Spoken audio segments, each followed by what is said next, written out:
Welcome to A Clinical Breath, respiratory insights from industry leaders. A Clinical Breath provides the community with the latest respiratory developments, trends, and expertise, all aimed at improving patient outcomes. Today's episode is brought to you by Monaghan Medical Corporation. Monaghan means it matters. This podcast is for informational purposes only. It is not intended to be a substitute for professional medical advice, diagnosis, or treatment. Opinions are those of the participants and do not necessarily reflect those of Monaghan Medical Corporation. Welcome to A Clinical Breath, respiratory care insights from industry leaders. Joining me is Dr. Michael Bowman, and we're going to talk today about asthma action plans, the development of and the use of asthma action plans. Tell us a little bit about why a written, comprehensible asthma action plan is so important. They're basically an attempt by the provider, the prescriber, to instruct families when they're going to be in crisis because their child is going to be in distress, to know what they're supposed to do. So the intent is a way to say, with these symptoms, take this medicine at a particular time, in so many minutes or hours, take it again, and that sort of thing. And it's supposed to guide people through the ups, particularly, of asthma, recognizing that asthma is generally flat and kind of stable, but there are these spikes, these icebergs that appear. And so the action plan is intended to help the caregiver know what to do. One of my major concerns is nowadays kids are not just in the care of mom. They are in the care of mom part of the time, dad, but also they're at school, they're in after-school programs, they're on field trips, they're in sporting events, and they're at grandparents' house or babysitters. So the action plan should be shared with all of those individuals that come in contact with that child, and they should be able to understand it. Yes. It's just there in case it's necessary. Yes, very definitely. And people forget that all but the parent who comes to clinic hasn't been to clinic and hasn't gotten all the verbal teaching and the demonstrations that the primary parent has. Even grandparents who come to clinic with their grandchild, they tune out a lot of the specific teaching. So we have the situation where a lot of families or youngsters, when they are in the midst of a flare, they have a controller medicine and a rescue medicine. They need to be taking the rescue medicine, but the grandparent doesn't know which is which. And so as they're freaking out because their grandchild is in distress, they're asking the child, now which one do we take? So that's one of the reasons that I strongly urge folks to try to put pictures of the devices. Make it comprehensible so everybody can understand. They know what's going on. There's the other concern that if the child is getting sick, repeat the rescue medicine in 4 hours. Well, if the child is having symptoms again in 90 minutes, they should take it again. And so I think the ramping up of symptoms is vague in many of the action plans. I think almost every practice, whether it's family medicine or pediatrics or a clinic, they have their own standard action plan template. There is a relatively new program from the American Academy of Allergy, Asthma, and Immunology called the SAMPRO program, which stands for School-Based Asthma Management Program. And they have a lot of forms there. One of those is an action plan because we need, when a child goes off to school, the personnel at the school, particularly the school nurse, if there is one, needs to have the medicine, the spacer if needed, and they need to have specific instructions. When there's a flare-up, time is of the essence. Exactly. Yeah.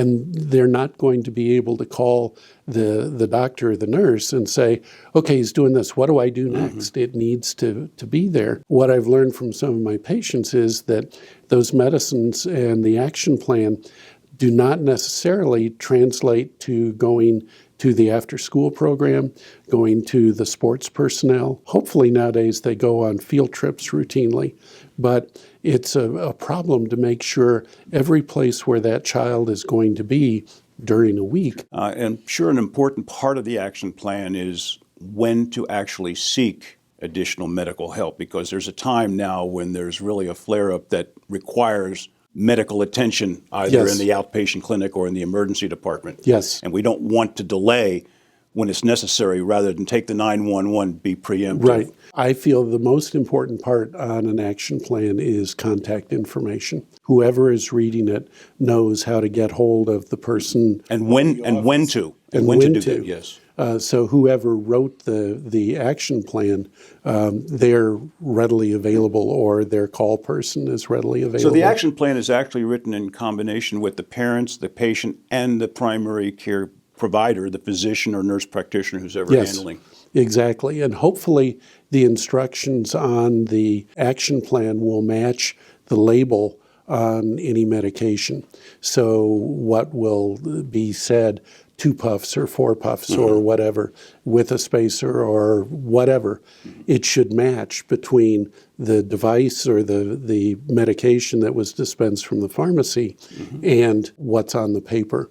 I don't think people currently send action plans to the pharmacy, and I don't know if pharmacists would be ready to have them, but it would be a way that the pharmacist could understand a little bit more about the plans for the child.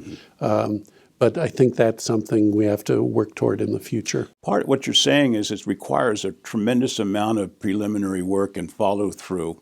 And a lot of people say today, well, we just don't have time to do that. The problem with that thinking is when the emergency happens, everybody is, what do I do? What do I do? So I really want you to stress how important having that action plan in advance is in terms of reducing the panic. Yes, it is crucial, because remember that the adult in the room is not going to be calm when their child can't breathe, or their grandchild can't breathe, or their student can't breathe.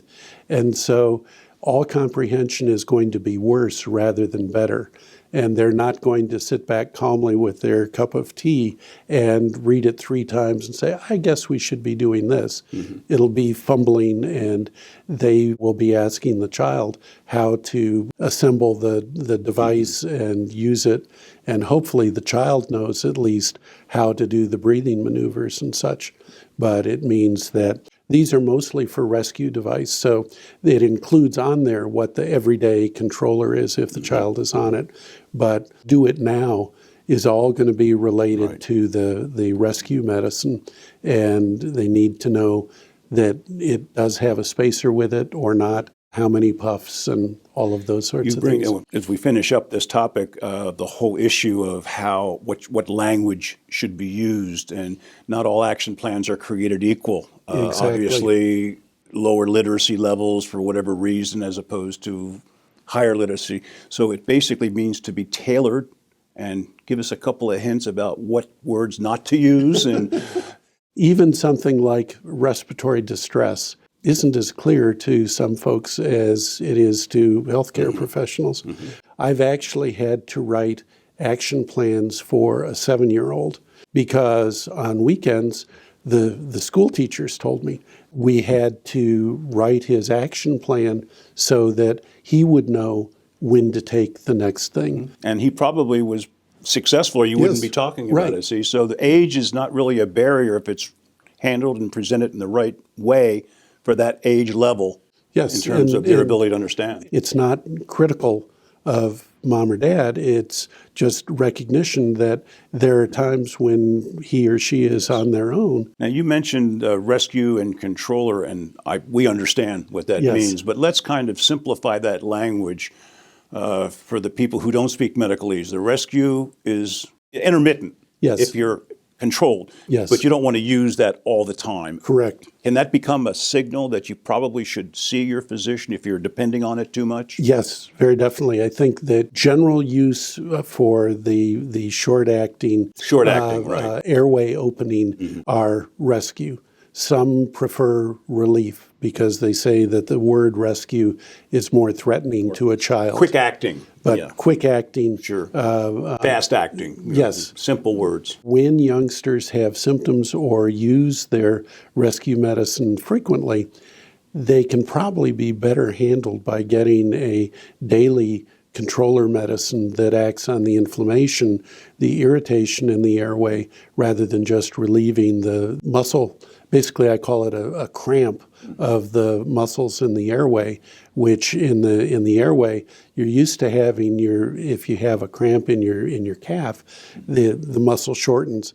Well, the muscle in the airway goes around the airway. It's a nice way to put it, a cramp. We all can relate to getting cramps. Yeah, and, when it cramps, it makes the Squeezes down, airway sure. smaller, and it makes it harder to breathe. I try to tell families that the reliever medicines are relieving the cramp in the airway muscle that makes it hard to breathe. One final point now, how often do you think an action plan should be modified or updated, especially as the child grows older and has a different set of circumstances in their activity level? Number one recommendation is that anytime a medicine changes, a new action plan should be written, because even though the flare-up approach may be exactly the same, if there are new medicines that they take regularly, whether it's the controller or a seizure medicine or something else, those are going to be listed. Mm-hmm. And so that should change. And then at least every year before school starts, a new action plan. So it's a living document that needs to be modified Yes. accordingly as the child's condition changes. Right. We need to repeatedly urge the caregiver, the parent,